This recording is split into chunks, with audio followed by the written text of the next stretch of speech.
I'm Phil Bolton with the Global Atlanta News Service, and I'm here today with Brian Oak, the Consul General of Canada for the Southeast, based in Atlanta. Brian is finishing up a 4-year tenure here in Atlanta. Welcome, Brian. Thanks, Phil. Glad to be here. You were one of the primary architects of the Canada Southeast U.S. initiative. How has that gone? Yes, we call it the SEUS, Canadian Provinces Alliance program, which is an annual gathering of 7 provincial jurisdictions in Canada, that is from the province of Manitoba eastwards, and 6 Southeast United States, the territory that I cover, which is an annual conference, a gathering of political principles from each of these 2 sides, Canadian premiers, provincial premiers, and Southeast governors, but together with a large number of business people from both sides. So that's the concept. It's an annual gathering to put an umbrella over the bilateral relationship, which for the Southeast and Canada amounts to about $45 billion in two-way trade each year. It's a huge amount of commerce that goes on. And we have now had 2 successful annual conferences under the SEUS Canadian Provinces Alliance. The last one having just taken place a couple of weeks ago in St. John's, Newfoundland being the host. So how has it gone? I would say that it's gaining momentum. We had a very successful participation, about 250 people registered for the St. John's event. And so I think we're on a roll. What was the initiative based on? How did it start? Well, it began in 2006, 2007 with various discussions that I had with the state of Georgia, Governor Perdue's office and Governor Perdue himself, as well as with the province of Quebec, which, as you know, has an office here. And there was a sense that Canada, being the largest business partner, international business partner of Georgia, and for most of the states in the Southeast, did not have any sort of formal mechanism to carry out the business relationship. At the same time, the Southeast has had a long-standing relationship with Japan, and Japan has, with this part of the United States, something called the Southeast U.S.-Japan Alliance, which is exactly what I discussed, an annual gathering between business and government leaders from Japan and the Southeast. So we thought we could model something similar with Canada, and that's how it all began. It ended with a charter signing in Montreal in November of 2007, where many of the principals that I mentioned, governors and premiers, got together to sign documents to launch this concept. And so it's gone from there. And there's been a buy-in from all of those jurisdictions that I mentioned. What's your hope for the alliance?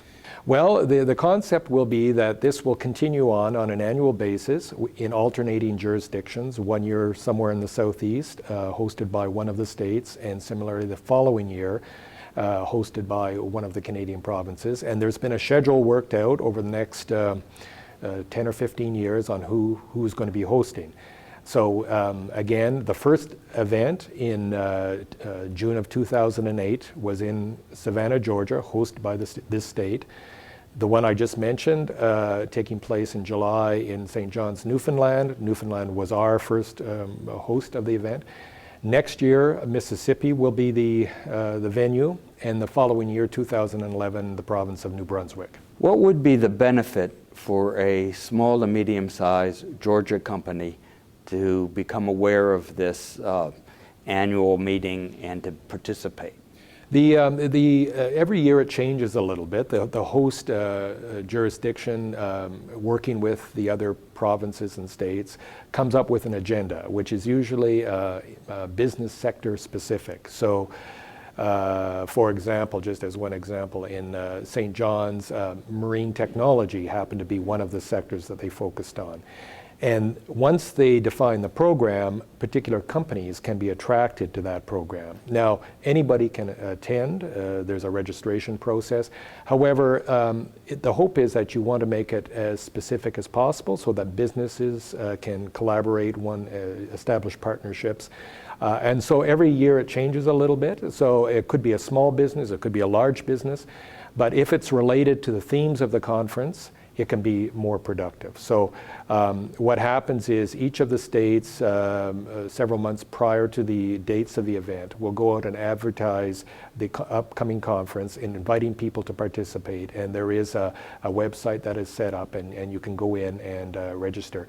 Specifically, if the sectors chosen for that particular year meet your interests.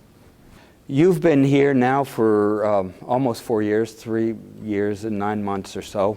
What have been the high points of your stay here in Atlanta and the Southeast? Well, I have to speak probably from a personal point of view, saying that it's been an extremely rewarding posting for myself. The personal relationships that you establish in the Southeast, I think, are beyond comparison, and so it's a personal pleasure to carry out my day-to-day work in all the states in the Southeast. It was a new area for me to discover when I first arrived. I've come away with great memories, personal memories, business memories also. However, specifically, I think the Southeast Canadian Provinces Alliance is something that I can point to as an accomplishment that I had a part in setting up. I will remember that. We also have had some flagship activities.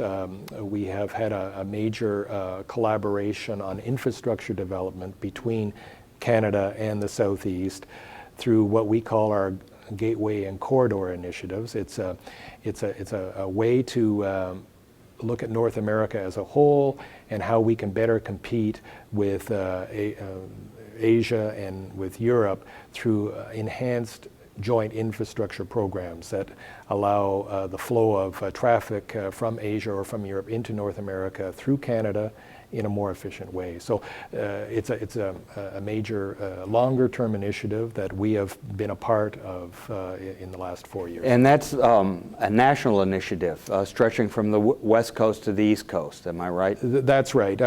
Canada has recently opened a major new deepwater port north of Vancouver at a place called Prince Rupert.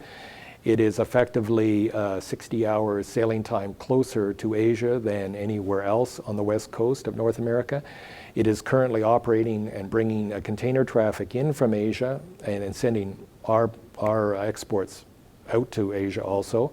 And the idea is through that new port and through enhanced road and rail structures in west to east in Canada, and then down through Chicago and terminating in the mid-south, the southeast, in Memphis in particular, that traffic is being brought in a more efficient manner and will leave North America through that same corridor in an efficient manner. So this is a benefit to Canada. It's certainly a huge benefit to the United States, and I think that the partnership, this is a good example of how partnerships can really work, because there's something in it for both sides. What will be the connecting point in the Southeast? The connecting point in the Southeast is actually Memphis, which, as you may know, is a logistics hub of the United States, with FedEx in particular, but also 5 Class 1 railways, well-developed port facilities. So it is the hub, but CSX has an involvement with our railway, Canadian National, which are partners in this corridor initiative I mentioned, to bring commerce throughout the South through this mechanism, this infrastructure mechanism. And I should also mention that the same exists on the east coast of Canada through our port of Halifax, which is similarly being redeveloped with connecting rail and road systems, bringing traffic from that side of North America, and this has implications for the Suez-Canal and places like India also, which are shipping through the Suez-Canal to North America, to bring traffic more effectively into the heartland here.